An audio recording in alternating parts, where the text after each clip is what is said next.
සියලුම SLT Mobitel සේවාවන් MySLT app එක හරහා කරගන්න. සියලුම SLT මොබිටෙල් සේවාවන් MySLT ඇප් එක හරහා කරගන්න.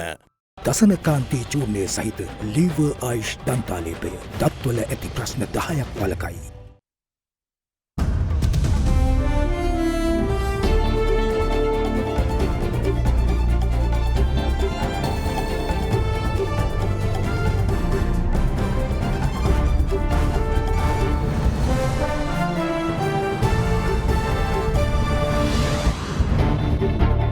Tonight, important step forward. International Monetary Fund Chief Kristalina Georgieva says she is pleased about Sri Lanka reaching staff-level agreement with IMF. New ways. President Ranil Wickremesinghe emphasizes the need for new policies for the entire health sector of the country. Mandatory reforms. Minister Kantana Vijayasekara says that the main framework of reforms for the CB is to be presented at the cabinet at the end of the month, and also expects international partners to enter Sri Lankan fuel market by month end. I don't think anyone would invest in Sri Lanka if there is a mechanism that the government controls the pricing. Equity. Tax experts believe that tax should be charged based on principle of capacity to pay, enabling semblance of equality. All this and much more coming up tonight on First at 9, this Sunday the 4th of September 2022. Vim දියර millilitre 100 smart pack එක රුපියල් 85ට දැන් වෙළඳ පොලේ. From AdaDerana, this is AdaDerana First at 9. Live from Studio 24 in Colombo. Good evening and welcome to AdaDerana 24's English News. I'm Andrew Bernard.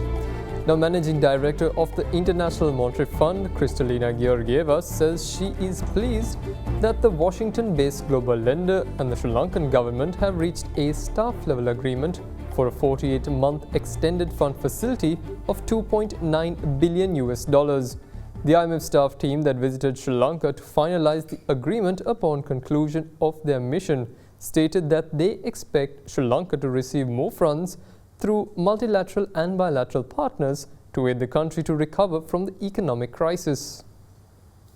Managing Director of the International Monetary Fund, Kristalina Georgieva, said today that she's very pleased that the IMF staff and the Sri Lankan government officials have reached a staff-level agreement to support the country's economic policies with a 48-month extended fund facility of about $2.9 billion. Taking to Twitter, the IMF chief termed the deal as an important step forward. Sri Lanka was able to secure $2.9 billion bailout package with the IMF on the 1st of September after months of discussions with the global lender. Sri Lanka is expected to be dispersed with the $2.9 billion over a period of 48 months, with a proportion of each disbursement followed by a review of the IMF executive board. Furthermore, a host of reforms including but not limited to the restructuring of SOEs, increasing the tax percentage to generate more revenue to the government, have also been proposed and are expected to be brought about as part of the IMF's EFF deal. Meanwhile, the bailout package, even though limited to $2.9 billion and described to be insufficient to rescue the country, the endorsement by the international lender will reassure other multilateral and bilateral partners of Sri Lanka's credibility and open more avenues for funds to be provided to the country. The Paris Club yesterday issued a statement expressing the readiness of creditor nations in the group to begin a debt treatment process for Sri Lanka. The IMF expects other partners, both regional and global, such as the Asian Development Bank and the World Bank, to follow suit. Supreme Lanka Coalition.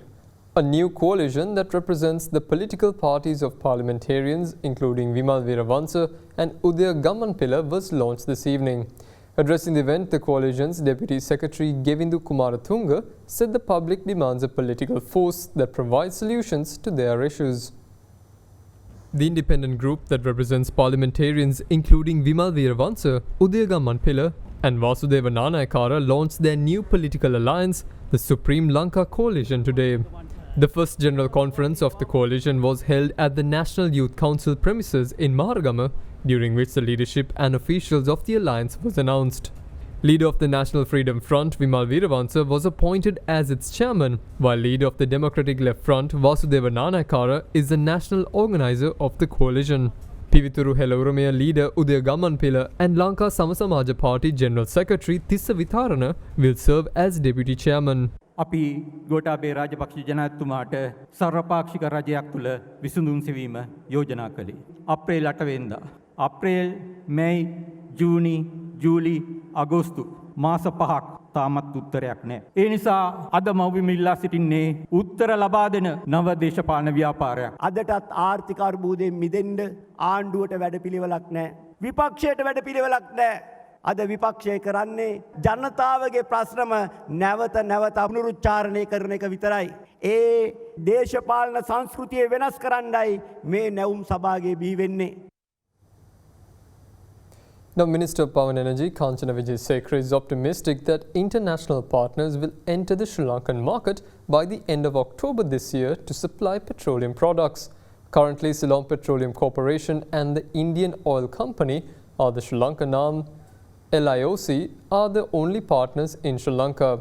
The subject minister said 24 companies have so far expressed interest to supply fuel in the country. He was speaking at a recent event in Colombo titled Private-Public Partnership Models for Ceylon Petroleum Corporation, an analysis of opportunities and challenges.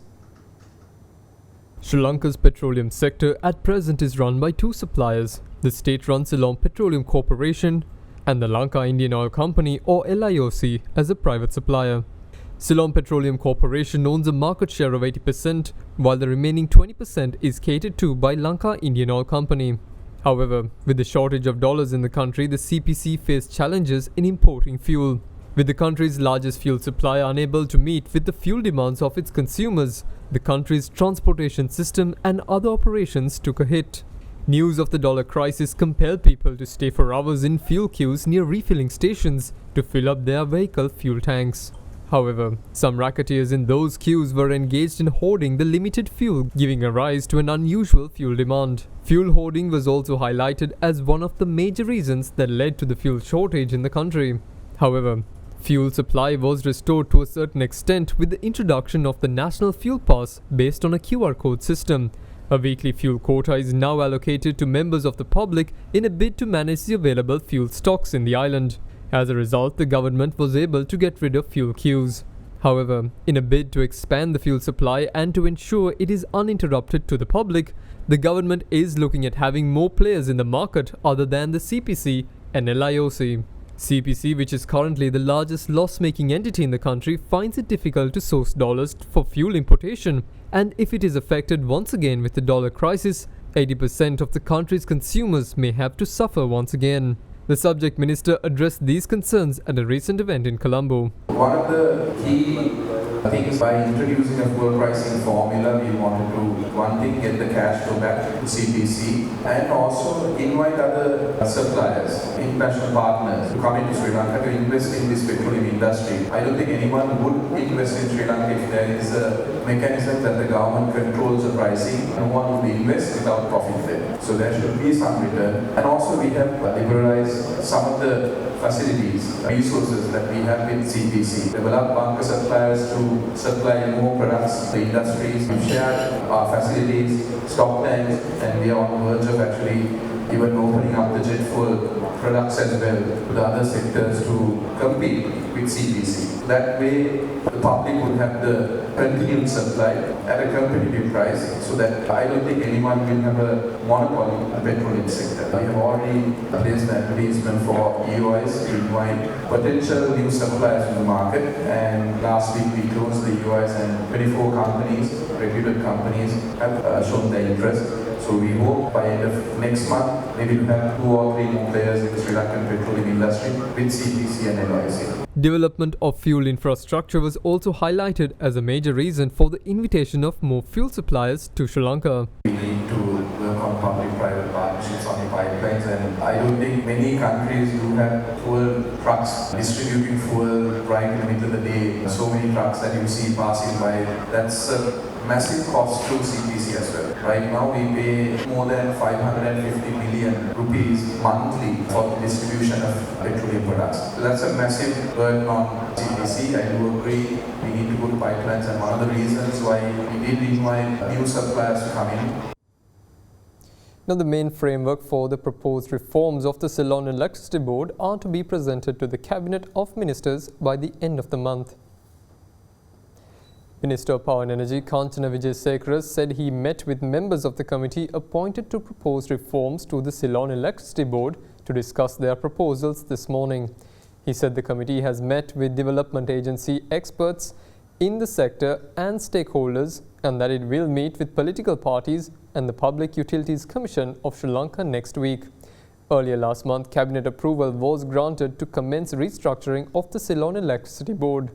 An 8-member committee was appointed on the 5th of August to propose recommendations to restructure the Ceylon Electricity Board.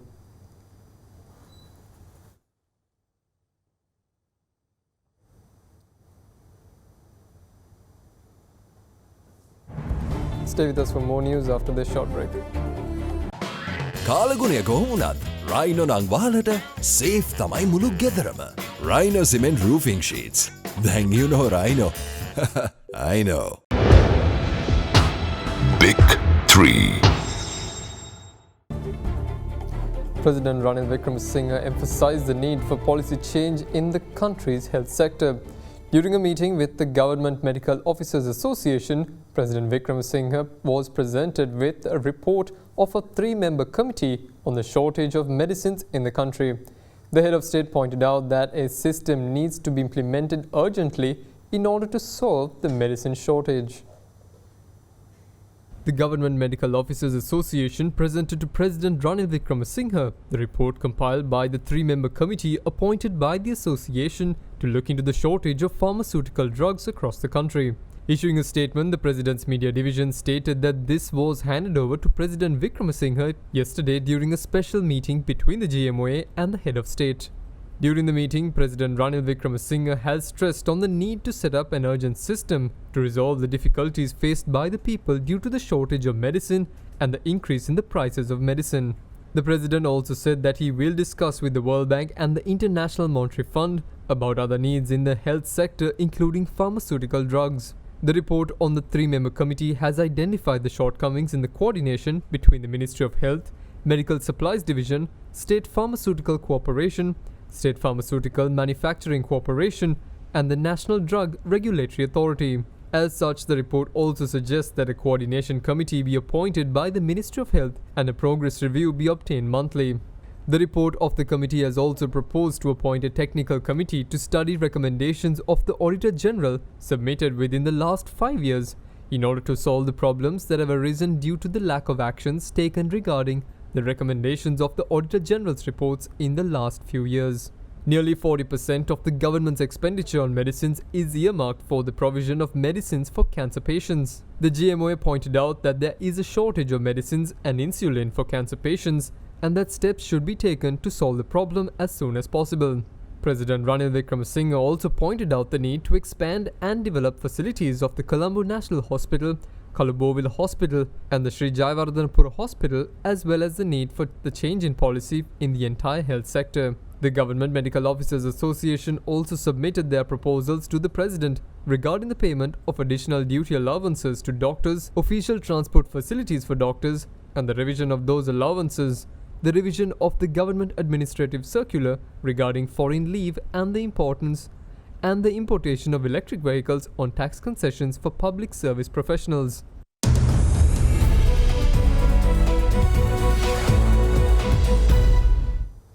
Now, senior partner at Gajma & Company, N.R. Gajendran, believes that taxes should be brought about based on the principle of capacity to pay, ensuring that all tiers of society pays tax based on their income. Speaking to Indivari Amawatha during a panel discussion on our current affairs program at Hyde Park on AdaDerana 24, Gajendran said taxes charged from the general public to cover the losses of SOEs do not create an equitable tax system. Adding on these remarks, managing partner of PwC Sri Lanka, Sujiva Mudaligia, said that the business model of SOEs should be crafted to allow the government to act as a regulator, while multinationals and local businesses are allowed to compete, providing the best benefit to the people.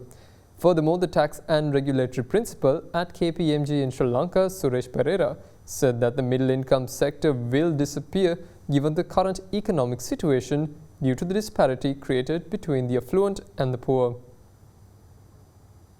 Let's talk about reviving state-owned enterprises. You do anything, those institutions will continue to run at a deficit. And when it's running at a deficit, who is paying for it? Parliamentarians are not paying. People are paying. And when people can't pay, country can't pay, we default. That means already it has been pronounced, it will be all cost-reflective pricing. That is, your price should at least cover the cost of supply. When you do this, there are vulnerable segment of the society will be badly affected. When it comes to power, energy, fuel, petrol, the lesser privileged people who rightfully have a minimum expectation to enjoy a legitimate right in life, they have to be safeguarded. If you take in the case of petrol or diesel, why should a guy going in the BMW and a guy going in a three-wheeler pay the same price? So now you have to have a creative system to bring that balance there. When you go to government schools, why should a person who is below the poverty line, the parents, sending a school, don't forget education is birthright of a child. If government can't provide that education and health, no government is worthy of it. You can say entitlement culture, all that, but it's their birthright. Your child and my child should be given the same opportunities, and one child, because he's born affluent, shouldn't have great opportunities when it comes to nutrition, health, education, and basic living. And when it comes to taxes also, through this populist culture has to go that politicians have created. Entitlement culture has to go, but that doesn't mean people have to pay for all their provisions. Now even the taxes, it has to be on the principle of capacity to pay. Now if you have indirect taxes, VAT, it is regressive in nature. The marginal propensity to consume is affected when the tax price goes up. Given goods, basic goods, has to go free of tax. Keep increasing indirect tax and not expect social uprising and unrest. Till we are getting over 80% of our revenue from indirect taxes, that is consumption. There are possibility for a large corporates, in absolute terms, the profit to be 3, 4, 5 times there, then why shouldn't they pay higher tax? Now if you be saying the people won't like that. Corporates, there will be a lobby. Principle of capacity to pay. Who has the highest capacity to pay has to come in. And basically the less privileged people has to be looked after. The private sectors which keep the economy running, how affected are they? See, the SOE reforms, there's a couple of fundamental issues. The reason is we have 500 plus. Some are saying it can be even much higher than that. And there are different legal structures. If you take the CTB, it's a board. Water is a board. Petroleum is a corporation. Railway is a department. Sri Lankan is under the Companies Act. So we have multiple structures and ownership structures. If you take the plantation company, there's a golden shareholder. It's the right thing to do. We need to do that. I wouldn't want to be paying higher taxes because either CPC or CEB or water board is bleeding. But the problem is this. When you say it's cost-reflective pricing, it also takes into account the inefficiencies. Then why should I pay for it? If those can be run efficiently, they should be run efficiently, and then you must look at the cost that is required to run it efficiently. So the second point is, I think we need to look at what happened to the telecom sector. Now, telecom was under a department. We brought in capital investment, it's very capital intensive, and we brought competition. The service by the telcos here is as good as anything what you would get in any part of this world. Pricing is very competitive, and government is a regulator. So that is the ideal model. Government plays that regulatory part. You bring multinationals, local companies into the sector, make them compete, the value of the product and the service goes up, and the consumer benefits. So if I ask the same thing, it can be done on so many sectors. Electricity board, the unions have been against what we call unbundling. Generation, transmission, distribution. It has to be unbundled. Without unbundling, CB has no future. And you and I will be paying 30 rupees, 40 rupees, 100 rupees a unit. And the unions will be completely against this. So we need a minister and a head of state who will take this through. And you need people who can support this reform process, because you have to do valuations, you have to look at the ownership structures, you have to look at regulation, you have to make sure end of the day the consumer is benefits as well. But implementation is key. We talk a lot, but we don't get the job done. You might have something to add to this. With regard to the corporates also, in case of the individuals, what I predict is in this economic environment is the richer will get rich, the poor and the weak are going to get affected, and basically the mid-tier is going to disappear. Mid-tier is going to get thin in Sri Lankan society. Same thing is going to happen in the corporate sector also. We are going to see big companies are going to thrive in this environment, whereas the SME sector is going to suffer. In relation to the big companies, there are voices to speak on their behalf, whereas SMEs, their voice is unheard. So because of that, my prediction is what is going to happen in the Sri Lankan society in case of the individuals as well as the corporate sector is there's going to be a big gap between the big companies and the smaller companies. The profits or the business elements that are there in the SME sector is also get shifted to the big companies, and they will thrive in this environment. That is what I expect that is going to happen in Sri Lanka. However much we speak, I don't think that will change. Now, the Airport and Aviation Services Lanka Limited issued a clarification on media reports that have highlighted them as one of the 5 loss-making entities in the country. In a statement, they said that their organization is not a burden to the state. The AASL said before the economic downturn triggered by the Easter attack in 2019, followed by the pandemic, they were a profit-making enterprise that regularly contributed large amounts of funds to the state coffers by way of dividends and taxes. However, due to the COVID-19 global pandemic, which affected the global aviation sector, international passenger and aircraft movements came down drastically. They added that the global trend had a toll on their finances as total international aircraft movements handled by all airports operated by them came down from 62,195 in 2019 to 20,881 in 2020, marking a decline of 66%. The international movements came down from 9.9 million to 2.3 million, marking a decline of 76%. They even say after facing the COVID-19 pandemic and economic recession, the Bandaranaike International Airport reported a profit of 3.967 billion rupees in 2021 and 16.715 billion rupees up to June 2022. The overall operating loss of the company was due to the repayment of the loan installments in foreign exchange on the loans obtained for the MRIA.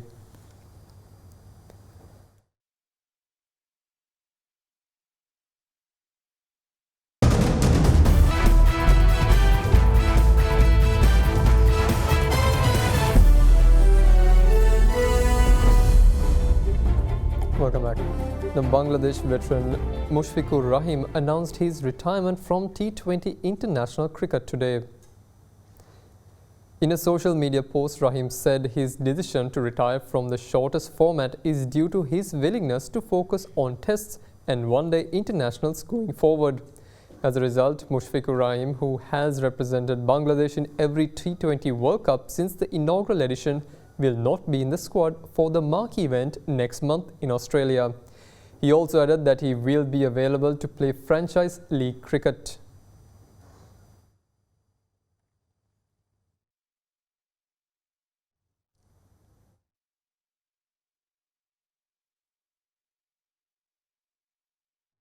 And that's all we have for you this evening. Join us again tomorrow at the same time. Good night.